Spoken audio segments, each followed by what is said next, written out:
From Atlanta News First Plus, this is Sports Tonight.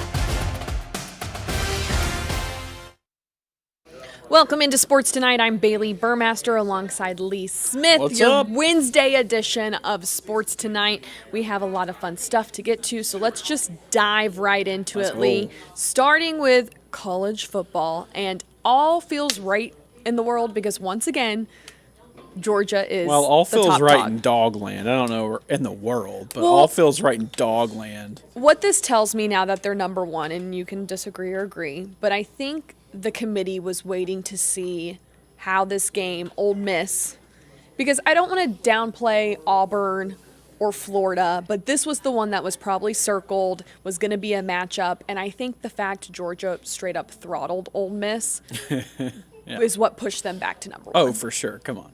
And what did Ohio State do?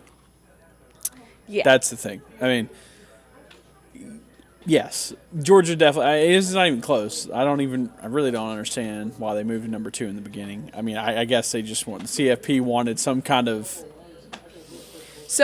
extra boost with ratings or something. I don't know. Georgia's still been number 1. Let me just rattle off the top 10, and then I want to talk about the top 4. Go.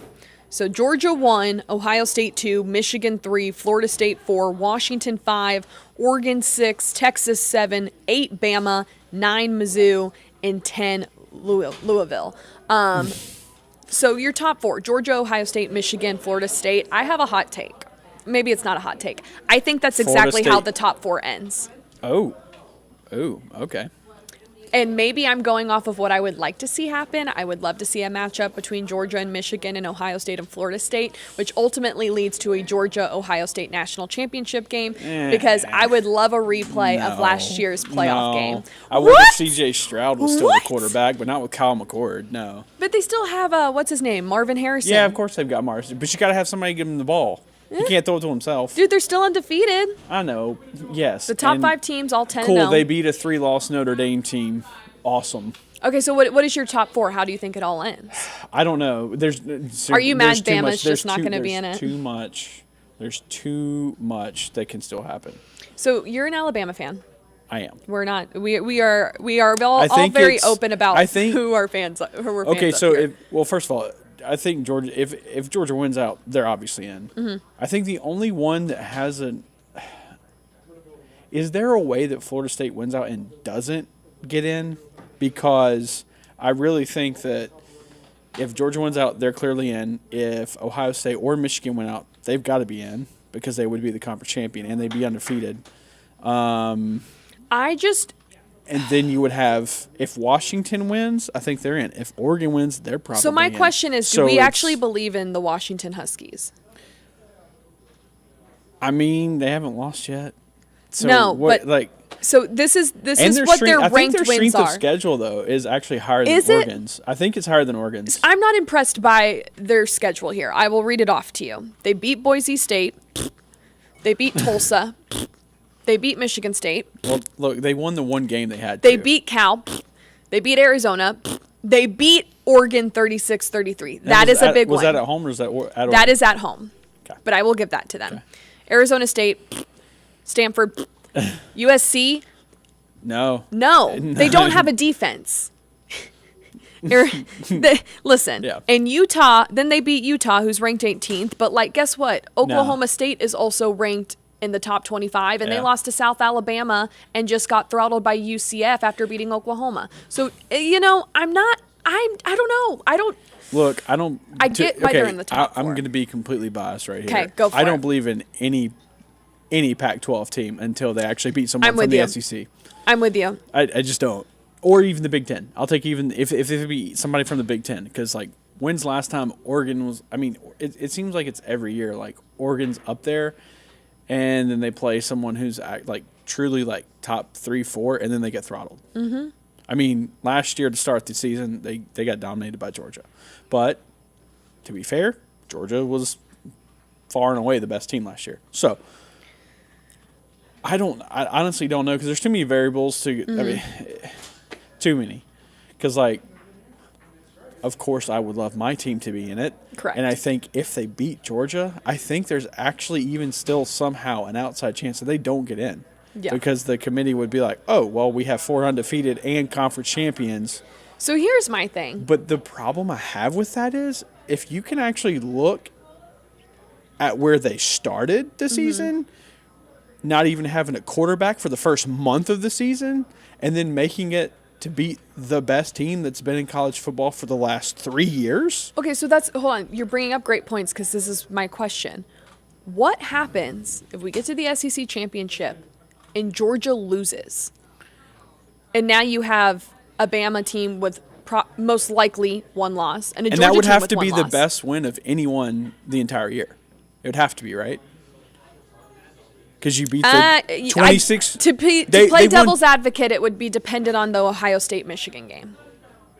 Yeah, but even then, Ohio State and Michigan have lost within the last 2 years. Georgia hasn't.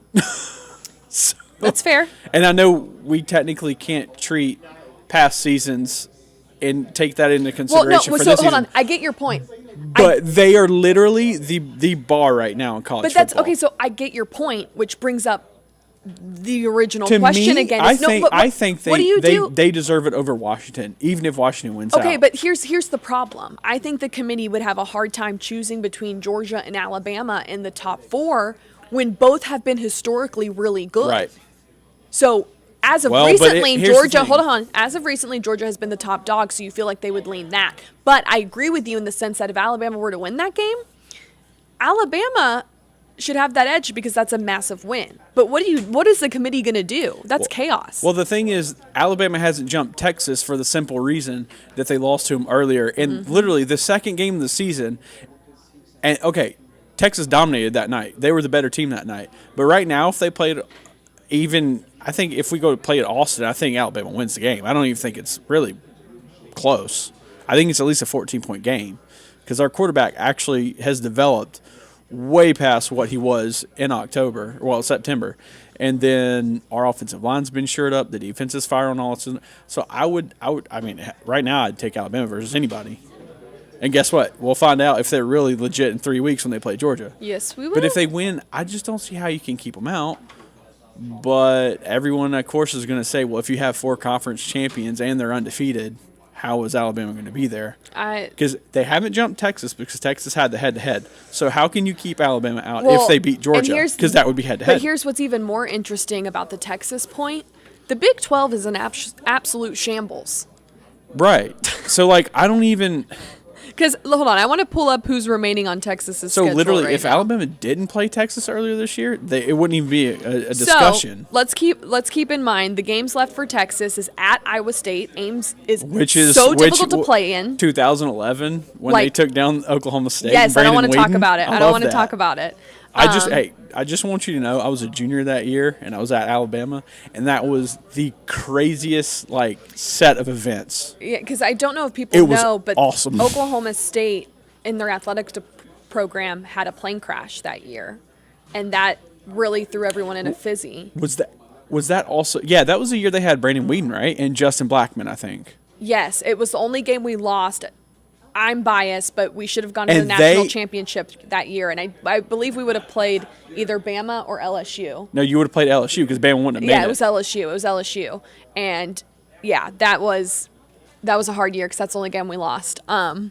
But that's a hard place to play at, no matter if the team is good or not. Yeah. And then they have what you could deem outside of OU, their next rivalry game, which is Texas Tech, which is at home, which Texas Tech has upset Texas before. I don't think it's crazy to say that could happen. So who's to say that if that happens, chaos doesn't absolutely ensue in the Big 12? Because here are the top 3 rankings of the teams right now. In conference, you have Texas at 6-1, Oklahoma State and Oklahoma are 5-2, along with Iowa State and Kansas State. Yeah. So if they lose one of these games, all of a sudden you're looking at a scenario where there are 5 or 6 teams with the same record. That's crazy. That's insane. That's crazy. It's chaos. So just a good point to your Texas point. I don't. Here's the thing: if Texas loses at any point, they're out. Yeah, I think so too. You can't have 2 losses. No. I mean, that's. No. It's just here's the thing: do they keep a Michigan? If Michigan or Ohio State comes down to a last-second field goal, and one team wins by 1, and they both have only 1 loss, but they wouldn't have a conference championship. Could you keep both of them in? I don't know. I mean, I think Michigan's strength of schedule is awful. It's I like think- 111th. I think the reality of the situation So- is it's going to be Georgia or Bama in at some point. It's going to be Ohio State or Michigan at some point. Yeah. And then you're just looking for Florida State and Washington to do their job, which is to continue to win out. And I think Florida State will. Yeah, should I pull up those schedules real quick? Look, Florida State could easily lose to Louisville in the conference championship game. Louisville's a good team. Yeah, they're not bad. They're ranked 10th. And Oregon's probably one of the hotter teams in the country right now. So I don't know. But Well, so Washington has a big game this week Who they got? at Oregon State. They're ranked 11th. Okay. And the Beavers are good this year too. Prime time. That's Yeah. prime time. Are they? They're not top 10 though, right? I don't think they are. They're probably 11. at 50. They're 11. Yeah. Okay. So they're right outside it. And then Florida State, they play North Alabama this week. Imagine that. And then they're at Florida, which I think is a very winnable Okay, game. so But those that's are two. not like Those totally are two easy. dubs. Yeah. Those are two dubs. Let's be real. So they play Louisville in the conference championship, Correct. and if Louisville wins, then Then Florida State's out. Then chaos. Florida State's out. chaos.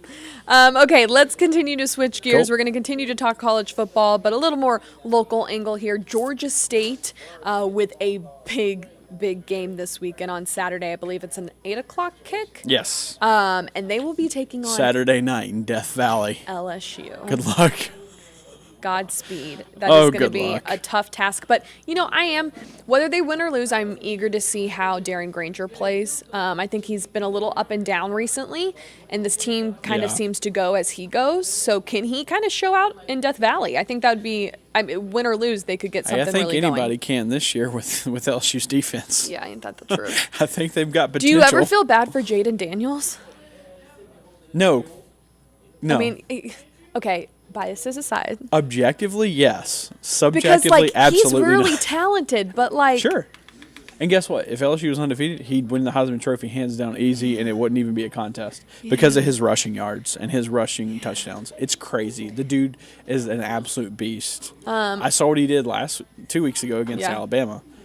I mean, if you can do that against them, then, You got to spend some time out there with the Panthers to Yep. talk to Sean Elliott and whatnot. Let's tune in to what they had to say about where their team is and what's coming up ahead. go. Well, two, of course, disappointing losses right there.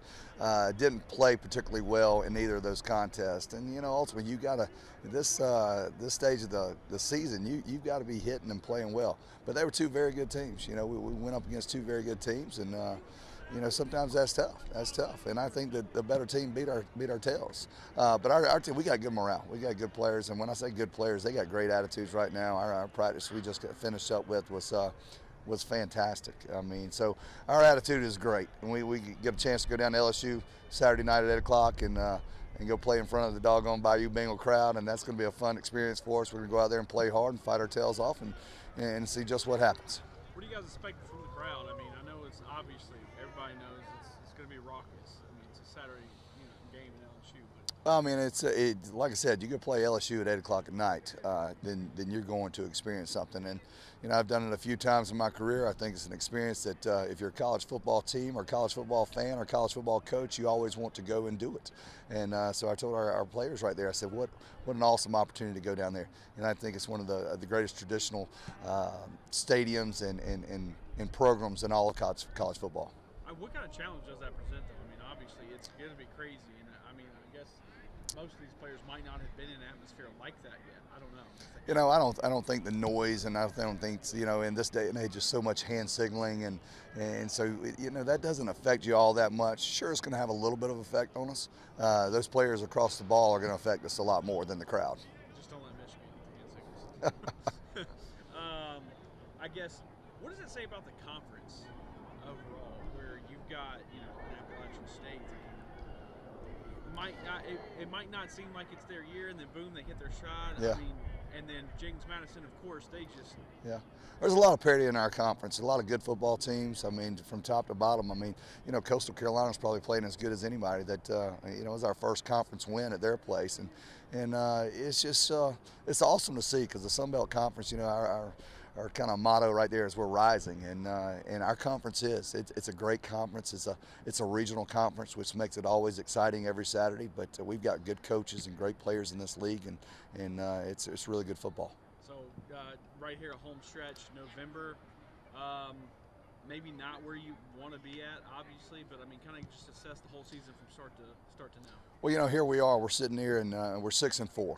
And 7 wins is the most wins we've ever had in a regular season. So we have an opportunity to go out there with 2 games remaining. We've got another conference game in Old Dominion after that, and we're bowl eligible. So if you were to sit there and tell me, hey, we've got a chance to tie and exceed our most wins in a season, and then go have a bowl victory at the end and cap it off with the most wins, tying the most wins in a season, then I'd say that's a pretty good season for us. And I'd say our program is continuously building and growing.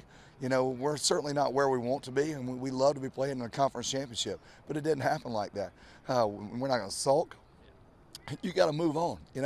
Every day's not roses and smell good. I mean, it's just the way it is. But we're going to make the best of our opportunities. We're going to go out there and finish strong, and at the end of this year, we're going to look back and say we did a lot of good things. Well, let's get to some roses and smell good.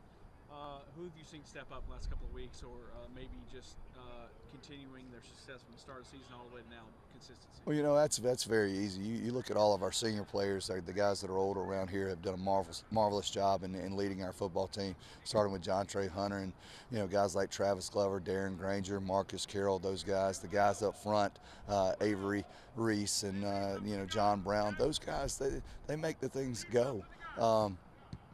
What's really special about this football team, and people say, oh, you call it special, but is the attitude and the effort of these men that we have here. It's a joy to go to practice every single day. It's a joy to go in our meetings every single day, and nothing's going to change that. These guys have got great futures ahead of them.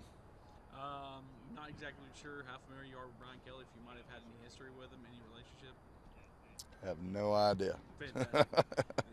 You got any other LSU stories, maybe from past times you've been there, that kind of stick out more than any other? No, I really don't. We played, I believe it was 2012, and I believe we were 3 and they were 5, or vice versa, and it was one of the most magical experiences I've ever had as a college football coach. We played them at night, and it was awesome. We lost 23-21, which was unfortunate, but what a great ball game. It was an unbelievable contest. The losses hurt, but at the end of the day, as a team, we realized that we dug this hole for ourselves. So at the end of the day, we still got to come out here, come out here and practice, good attitudes, or we still not gonna get anything done. So it's mainly just staying focused and trying to get better. I mean, the LSU. I figured out the LSU environment. It's definitely gonna be rowdy. They're gonna be saying anything to you. So I mean. I played at Auburn before, so Auburn, I played at South Carolina, so I got a good general feel of probably the SEC feeling once you're playing in that stadium with their fans and the intensity of the game and how important it is to them, so I understand it, yeah.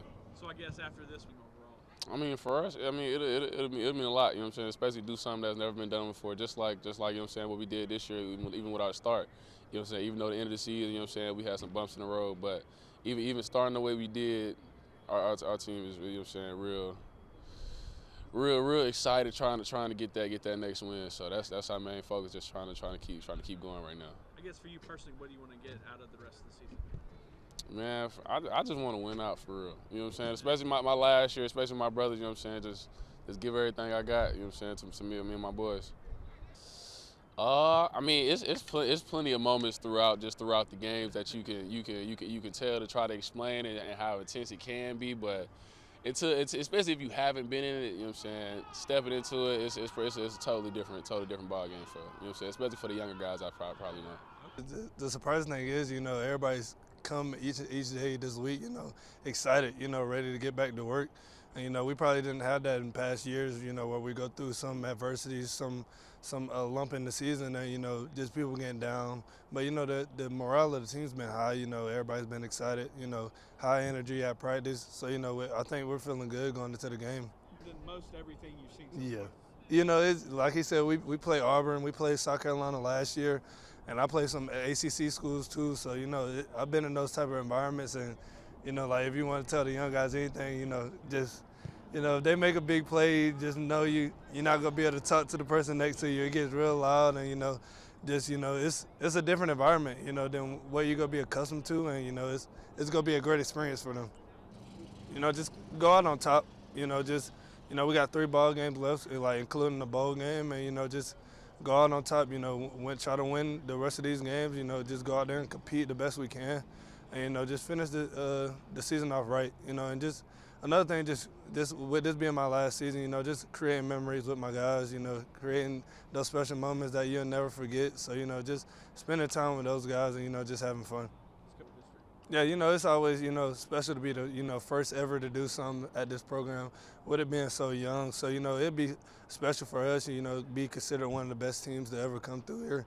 So, just like we said, just striving each and every day to, go get those goals and, strive to be the best that we can.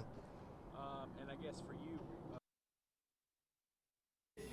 All right, so we will see how they fare against the LSU Tigers. We're going to switch ranks to the NFL, and there just seems to be a lot of quarterback, I don't want to say drama necessarily, but storylines going on.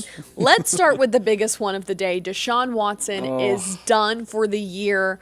I really wanted to just call Scott Pennyman up live on the show and ask him about his state of being, because he literally got on to me Friday and went on a rant about how the Browns are a Super Bowl contending team. They have a great defense, and if Deshaun Watson plays how he needs to, they could be a Super Bowl contending team. Doubtful now. He's done for the year. Doubtful before. Definitely doubtful now. PJ Walker's not taking him to the promised land. Neither is Dorian Thompson Robinson. I always get those flip flops. Hey, DTR. Matt, do you want to be the Browns quarterback for like the foreseeable future? If they pay enough money. If they pay enough money. Hey, well, they gave Deshaun Watson a whole lot of money to do. If you could take like 100th of what they're paying Deshaun Watson, would you do it? Yes. Yeah. Okay. Well, we're also in TV here so they no longer have a quarterback. Deshaun Watson is done for the year. Technically, it is, let me read this off, about an MRI performed Monday revealed Watson had a displaced fracture to the glenoid in his right shoulder. Team doctors determined Watson needed immediate surgery to avoid further structural damage. That's a new one. I've never heard He of is glenoid. done. He also had a high ankle sprain from the game against the Ravens as well. They did win that game. It was a big game. It was a big win, but Watson's done. So is it 3 seasons now? Until the last time he actually played well? It's been I think it's 3 seasons ago. Yeah, well, because he had his last season with the Texans, then he sat out, then he was suspended. So this is his first full season back. It was his last season with the Texans 3 years ago, folks. Mm-hmm. And now why he's would injury anyone prone. give him that much money?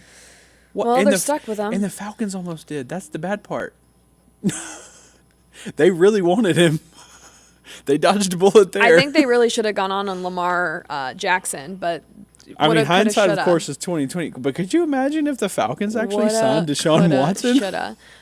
So poor Scott Pennyman, poor Browns, just another season that's going to spiral probably. Abysmal. Another team dealing with some quarterback trauma, the Patriots. Bill Belichick didn't make an announcement to the team about his quarterback plans, but there's a lot of speculation going around because are they going to turn back to Mac Jones after he was benched? Will it be Bailey Zappi? It's been a back and forth limbo the entire season. Mac Jones actually said in a press conference, I think there was they didn't go for a Hail Mary at some point, and someone asked him, why didn't you? And he goes, I don't know, that's a great question. We had this much time left and we needed to get points and we decided not to. That's an above me call. So things have not been going well. Nope.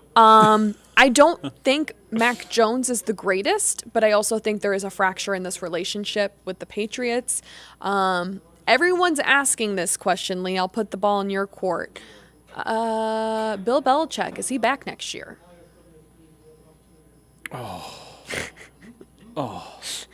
It's a hard question. How do you get rid of him? But obviously things aren't working. Is it just time for a change? Here's the thing. Mac Jones is decent. He's not great. He's not bad. He's decent. He's mediocre for the NFL. But especially if you don't have weapons around the guy. Can you give me one skill player for the Patriots? Just off the top of your head. Not don't off the look. top of my head. Just one. Am I missing an obvious one? No, I can't. Not off the top of my head. I don't think you are because I don't know him. And I know Mac Jones. Devontae Parker? Oh, Juju Okay. Smith-Schuster? Okay. Hunter Henry. Hunter Henry is one that Okay, Hunter Henry. is like Well, Juju Smith-Schuster, but he hasn't had a great year No, for like he's- what? I don't know, 3-4. correct. His first Since 2 he was years with with the the Steelers. Steelers, maybe. All right. So Hunter Henry. Okay. Hunter Henry is like the only one. Oh, they have Zeke, but Zeke is their I second mean, string. Zeke is on like, come on. Yeah, he's yeah. It's not Ohio State Zeke. Yeah. I mean, other than that, it's not great. Yeah. It's not great. David Andrews, though, holding there at center. Go Dogs, right?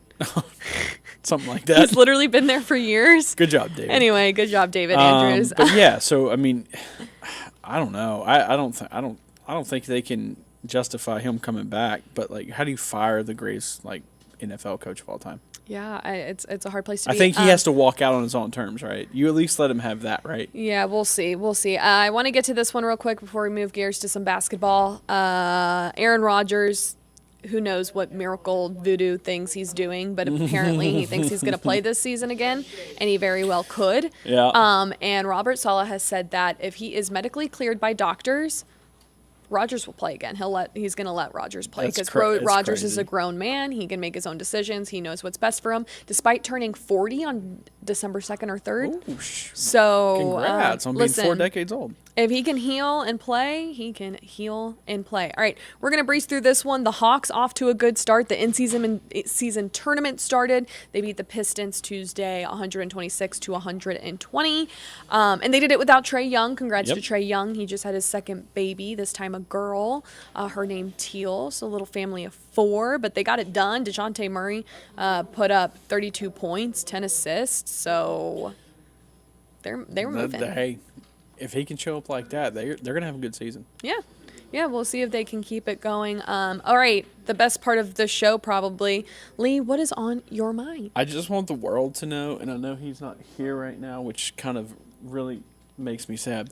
We can cut it and show it to him. Well, Missouri absolutely blew the doors off of Tennessee this Saturday, 36-7. And Brett, I just want you to know that I hope I never hear you talk smack at any other point until the Vols are actually back again. And which, by the way, that's going to be a long, long time. And they're going to get throttled by Georgia this weekend, I hope too. you had a wonderful time last season when you beat Alabama, because that's not going to happen again. So I am going to keep our hater mentality going. Let's Lee. go. And I just keep By the way, thinking shout out. That was for Ellie, by the way. Yeah, shout out to Because she Allie. didn't want to come on and do it. We'll do it for you. We'll do it for you. Maybe we'll have her on later this week and just let her go on a rant while Brett is here. I'm going to keep our hater mentality going. And I just really want to take a moment for Scott Pennyman because he I think he jinxed the Scott. Browns. He was on here going on a 10-minute rant about how they were Super Bowl contenders, and I just was like, absolutely not. You're out of your mind. This team hasn't made the playoffs since Baker Mayfield took them there. It doesn't work like that. That's not how things go. And then Deshaun Watson, who you've paid $230 million for. All guaranteed. All guaranteed, terrible contract, is going to go down as one of the worst in history, bank it, is now hurt and done for the season, and now you see another season go down the drain. Again? Along with Nick Chubb. Oh, no. Remember, they had the Nick Chubb knee Oh, no. injury, and now Deshaun Watson's out, and you have no quarterback. I have no idea what they're going to do. What are they going to do? Go get Matt Ryan from the booth? Scott, do you want to live a childhood dream out? Do you think Scott Do you would be want to good go at quarterback? play quarterback for the Browns? Elmack said he would for 100th of the price of I Deshaun think Watson. anyone would. So I'm just saying. We're Was that like just 2.3 saying. million, right? Yeah. If he's getting yeah, 230 million and it's 100th, yeah, 2.3. So I more just wanted to I'd do feel that. bad for Scott for a second, give him that, Thanks, God. prayers It's hard and out there in blessings, sir. Cleveland. It is. All right, well, that does it for this edition of Sports Tonight. Make sure to join us tomorrow for all your latest news info. Thanks for watching.